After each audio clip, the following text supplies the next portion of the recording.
Sixers fans, welcome back. Look, the game's not even over yet. Currently, we're getting trounced by Atlanta. There's like 6 minutes left in the fourth. I figured I'd rather make a video to talk about what just happened over watching the Sixers C squad play for another day. Um, we started off really strong tonight, and I liked it. Embiid had 14 in the first quarter. He dominated. And it's not even like Embiid played bad later on, because the man is a bona fide superstar. But it hurt so bad tonight watching him play because there wasn't a single other player on the team that was a positive in any way. I mean, Tyrese Maxey played pretty well. He's not bad, but you could tell he was tired. And no disrespect, obviously. You can't be mad at the kid. He just played 40 plus minutes 2 days ago. He's not used to that. But Dakota Mathias, who should not be starting in an NBA game. That being said, I think he's a good player. I think he has potential to be a pretty good role player at some point in his career, whether that's later down the line this year, next year, 2 years from now. I think he is a good potential to be a 3-point specialist. To figure out how to get open off screens, be a little quicker off ball. I think he's going to be really, not really good, but I think he's going to be a good specialist. I think he could be a poor man's Duncan Robinson at some point in his career. So I like Dakota Mathias, and I think he played decent tonight, and he's pretty good, as a scorer. He's not bad.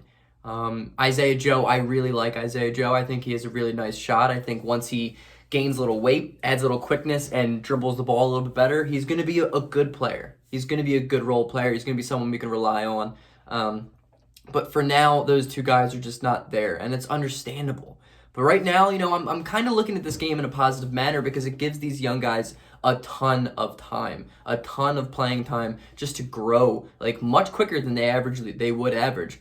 Tyrese Maxey, dude, he's going to be a lot better down the line because of this past week and the amount of time that he's been playing. So I'm not really mad at tonight. It's unfortunate Danny Green can't hit a shot. But, that's what we signed up for. I said this before the beginning of the year started. I said Danny Green's going to get you games where he goes 5 of 7 and then he's going to go 0 of 9. And I literally think he has basically done that in his last 3 games. That's just what you're going to get with a guy like Danny Green. He's not what he used to be, but he's still okay. Tonight he was as bad as he could possibly be. He couldn't make a single shot. Embiid was pretty dominant. He looked really good. He looks so good. He looks nimble. He looks athletic. He looks in shape. He looks quick, and I'm here for all of that. I think he's a dominant player. He had 24 in the first half, and I don't know if he even played in the second half. And it's just a shame because we weren't in the game. We just haven't been in the game tonight. And it's tough when you're starting Tyrese Maxey and Dakota Mathias in your starting lineup. We were rolling out rotations of Dwight Howard and Embiid onto the court at the same time because we only have 9 guys. What are we supposed to do with that? The NBA has been struggling right now. I made a video on it earlier today just about the direction that the NBA is currently headed right now, and I don't think it's a good one. And it kind of just screwed the Sixers out of 2 losses, which is unfortunate. Which is really unfortunate. That's going to be 3 losses in a row after tonight, and that 7-1 record's not looking as great now at 7-4. But the Sixers are still in really good position. We're playing Miami tomorrow night, I believe. And I believe Miami's going to be shorthanded as well from the C word. I almost said it again. So it's weird. This NBA season's so weird. But I'm here to be like, I don't think we should be freaking out about tonight. I say that because we aren't healthy. We're not the team we're going to be later on down the line. I think if anything, this is something that can be a good sign. Can be a good test for the younger guys just to see where they're at. Maxey is deserving a lot more playing time than we were giving him originally. So when Ben's coming back, I think Maxey is debatable. You can throw him in there a lot more. And that's good. This is a good thing. I think there are a lot of positives that we can take out of games like this tonight. Obviously, it's unfortunate to lose a game by 20 to a team that we should not be losing by 20. Ben Simmons is out. You hate to see it. The guy needs to play. The guy needs to play. And tonight, man, it just showed me the absolute dominance of Joel Embiid. Like, he's a top 10 player. There's no debating that.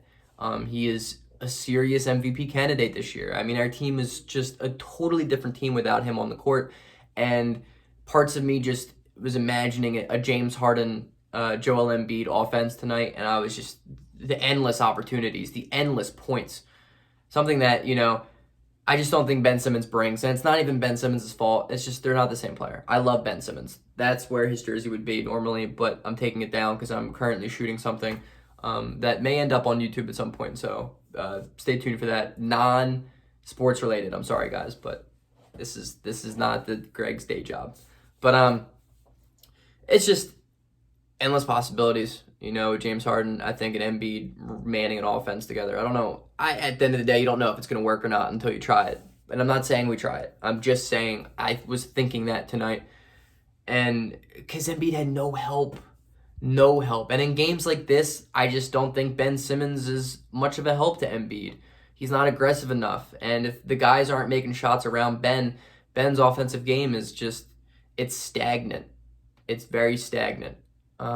James Harden is not a guy who relies on other people to carry his offensive game. And it just makes you think. It just makes you think. And I'm not saying let's make the trade. So the game just went final, 112-94. Yeah, I don't know. Embiid played his heart out, played super well. Dude's a stud. I think the Sixers are going to be in good shape. I do. Tyrese Maxey had a good game tonight. I mean, he guarded Trae Young pretty well. Embiid finished with 24, 11, and 1. And that was basically his halftime stats. I think they were his halftime stats. So don't let any of that deceive you. I mean, Embiid got some good rest too, since we just got trounced by a team that was just hitting from everywhere. But Isaiah Joe, promising. He's a promising prospect. Dakota Mathias can be a promising three-point specialist. Tyrese Maxey, you already know. The dude is legit. The dude makes plays at a veteran level. He gets to the paint better than anyone his age. He finishes with grace, with just patience, with his timing is beautiful. His finishing among taller people is such an elite level. It's really impressive. His floater game is really, really impressive. He started hitting that mid-range jump shot a little bit tonight. If he can hit that more consistently, he's going to be a serious player for a team like the Sixers, who are contending. So I'm here for Tyrese Maxey, dude. He's playing really well. He's playing his ASS off. Tony Bradley, terrible. We can get rid of that dude. We can just send him to Siberia. I would not care. But it's unfortunate. Paul Reed, I love his athleticism. He's extremely raw, and if we want to win games, we can't be playing half these guys. And I'm tired of watching the Sixers C team roll out in a starting five again. The only reason we didn't lose by 60 tonight is because we started Embiid. Mike Scott, too. Dude, oh my gosh, he's so bad. He is so bad. So bad. He will play 25 minutes without even shooting a shot. What are you doing, dude? What are you doing? We'll literally go every single possession 4-on-5 because Mike Scott stands in the corner, doesn't even touch the ball.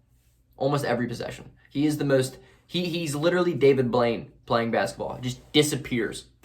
And he gets paid millions of dollars to just get 0 points. He's been so disappointing. He is atrocious.